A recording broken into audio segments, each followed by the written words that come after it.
જે રાજકોટ મહાનગરપાલિકાની આરોગ્ય શાખા હેઠળ રાષ્ટ્રીય બાળ સ્વાસ્થ્ય કાર્યક્રમ એટલે કે જે પહેલા શાળા આરોગ્ય તપાસણી કાર્યક્રમ તરીકે ઓળખાતો પ્રોગ્રામ હતો એ મુજબ હવે હાલ જે છે એ રાષ્ટ્રીય બાળ સ્વાસ્થ્ય કાર્યક્રમ તરીકે ઓળખાય છે, જેમાં રાજકોટ મહાનગરપાલિકાની આરોગ્ય શાખા હેઠળ કુલ 16 ટીમ જે છે એ કાર્યરત જે છે.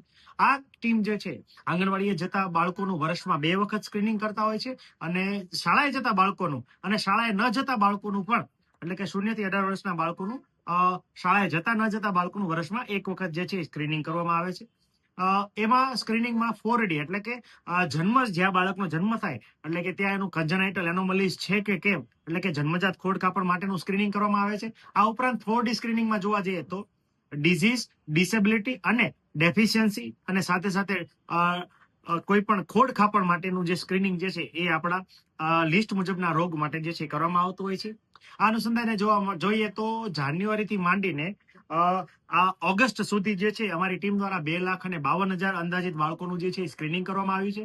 આ સ્ક્રીનિંગને અંતે 2,132 જેટલા બાળકો જે છે એમાં નાની મોટી કોઈ પણ પ્રકારના રોગ અને અન્ય બાબતો જે છે જણાઈ આવેલી છે. તો તેમાં પણ જો મેજર મુખ્ય રોગોની વાત કરીએ તો કુલ જે છે 136 હૃદયમાં કોઈ પણ પ્રકારની ખામી એટલે કે મોટા ભાગે જોઈએ તો સેપ્ટલ ડિફેક્ટ છે, કન્જનાઇટલ હાર્ટ એનોમલીઝ છે વગેરે જે છે વહેલું નિદાન કરીને આને સારવાર અર્થે યુએન મહેતા હોસ્પિટલ ખાતે જે ખસેડવામાં આવશે. આ ઉપરાંત જોવા જઈએ તો કિડનીના 38 જેટલા દર્દીઓ જે છે મળી આવ્યા છે, જેમાં કિડનીની અંદર કોઈ પણ પ્રકારની ગાંઠ કે અન્ય કોઈ પણ ખામી જે છે જણાઈ આવી છે.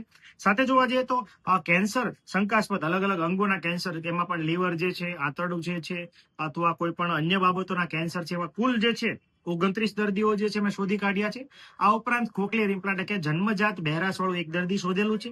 સાથે સાથે જોવા જઈએ તો અન્ય નાની મોટી જે બીમારી વાળા કુલ જે છે એ 12 દર્દીઓ જે શોધીને એમને આગળ ઉપર અમારા ટીમ દ્વારા શોધીને આંગણવાડી ખાતે તેનું રેફરલ સંદર્ભ કાર્ડ ભરીને district early intervention centre DEIC કે જે પીડીયુ મેડિકલ કોલેજ ખાતે બાળરોગ વિભાગમાં કાર્યરત છે ત્યાં મોકલવામાં આવે છે.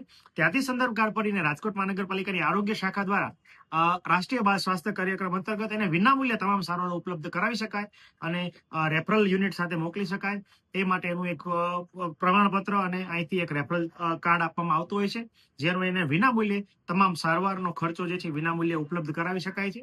આ ઉપરાંત સર્જરી પછી પણ આવા દર્દીનું રેગ્યુલર ફોલોઅપ જે છે મારી RBSKની ટીમ દ્વારા જે છે કરવામાં આવતું હોય છે. આ ઉપરાંત આ ડીમાં જોવા જઈએ તો સામાન્ય ચશ્માના નંબર જે છે, બાળકોને આંખના કોઈ પણ રોગ હોય, ચામડીના રોગ હોય વગેરેનું નિદાન પણ જે છે મારી ટીમ દ્વારા અને ખાસ કરીને બાળકોમાં પાંડુ રોગ એટલે કે એનિમિયાનું પ્રમાણ પણ અમારી ટીમ દ્વારા શોધવામાં આવે છે.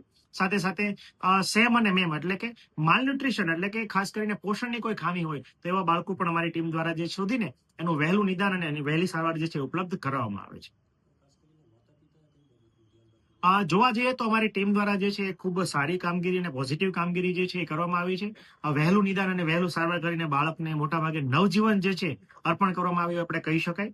તો આમ જોવા જઈએ તો ખૂબ સારી કામગીરી આરોગ્યની જે RBSK ટીમ દ્વારા કરવામાં આવી છે. ઉપરાંત જોવા જઈએ તો બાળકોને મોટાભાગે કન્જનાઇટલ એનામલીઝ જોવા મળતી હોય છે. તો જન્મજાત ખોડખાપણ માટે ખાસ કરીને રૂબેલાનું ઇન્જેક્શન, સાથે સાથે ફોલિક એસિડની ટેબ્લેટ લેવી વગેરે સગર્ભાવસ્થા દરમિયાન દરેક સગર્ભા માટે પ્લાન કરવું જોઈએ. આ ઉપરાંત સગર્ભાવસ્થા દરમિયાન કોઈ પણ પ્રકારના વ્યસન અથવા ઘણી બધી અમુક દવાઓ કે જે ટોક્સિક હોય એ દવાઓનું સેવન પણ જે છે માતાએ કરવું જોઈએ નહીં. આ ઉપરાંત હંમેશા પ્લાનિંગ પહેલા ડોક્ટરની સલાહ લેવી જોઈએ અને સલાહ મુજબની પ્લાનિંગ કર્યા પછી બાળકનું પ્લાનિંગ જે છે કરવું જોઈએ. આ ઉપરાંત બાળકના વિકાસ અને પોષણ માટે ગર્ભાવસ્થાથી માંડીને બાળક 2 વર્ષનું થાય ત્યાં સુધીના જે 1000 ડેઝનો કન્સેપ્ટ છે, તો બાળકનો મોટાભાગનો શારીરિક અને માનસિક વિકાસ આ 2 વર્ષમાં થતો હોય છે. તો 2 વર્ષમાં બાળકને ખાસ કરીને પોષણક્ષમ આહાર આપવો, આ ઉપરાંત સંપૂર્ણ રસીકરણ કરાવવું, આ ઉપરાંત બાળકને કોઈ પણ પ્રકારની બીમારી જણાય તો તાત્કાલિક ડોક્ટરનો સંપર્ક કરવાની જે છે એ દરેક માતા પિતાએ આ પ્રકારનું ધ્યાન આપવું જોઈએ.